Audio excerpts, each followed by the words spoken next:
Ito po ay makina po ng NS200, Rouser NS200 at nirefresh ko po ito dahil po puro tagas at medyo mahina na po yung hatak. At nakita ko po na may tama na po yung camshaft kaya pinalitan na rin po natin. Ayan po, puro gasgas na po yung camshaft niya kaya pinalitan na natin mga paps. Yan, bago na po yung mga gasket at ilalagay na lang po natin at okay na po yung makina nito mga paps. Napalitan na po lahat ng gasket at isasalpak na lang po natin sa kanyang kaha at paanda rin na po natin. At ito na nga po mga paps.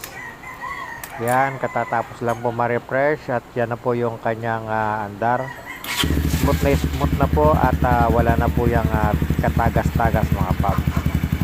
At wala na rin po yung delay nya sa mataas na RPM gawa ng bago na po yung camshaft. Yan, dito na lang po at ride safe po sa ating lahat mga paps.